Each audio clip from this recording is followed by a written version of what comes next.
আর এবার নজর রাখবো ওয়েদার আপডেটের দিকে।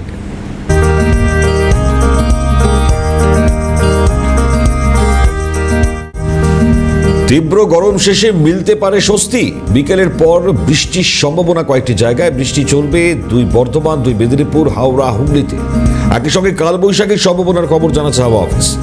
উত্তর 24 পরগনায় কালবৈশাখীর বড়সড় সম্ভাবনার খবর। ফলত এই জেলাগুলিতে এই মুহূর্তে তীব্র দাবদাহ যা চলছে তাতে খানিক স্বস্তি সেটা আসতে পারে।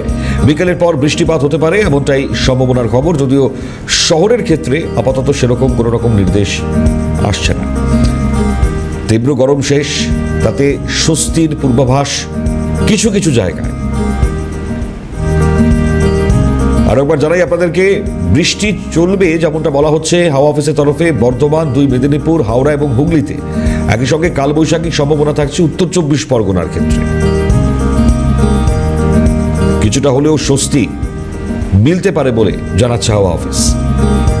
ইতিমধ্যে যে চরম আবহাওয়া চলছে তাতে প্রতিদিন গরম বাড়ছে এবং এই তীব্র দাবদাহে সাধারণ মানুষের নাভিশ্বাস উঠছে। আর ঠিক এই পরিস্থিতির মধ্যে দাঁড়িয়েই কিছুটা হলেও সুখবর। তীব্র গরম শেষে স্বস্তির খবর দেওয়া হচ্ছে হাওয়া অফিসের তরফে কিছু কিছু জায়গায়। তাও অভিরূপা হাজরা আমাদের প্রতিনিধি রয়েছেন টেলিফোনে। অভিরূপা, কি বলছে হাওয়া অফিস? দেখো, তীব্র দাবদাহে বাংলা পুড়ছে।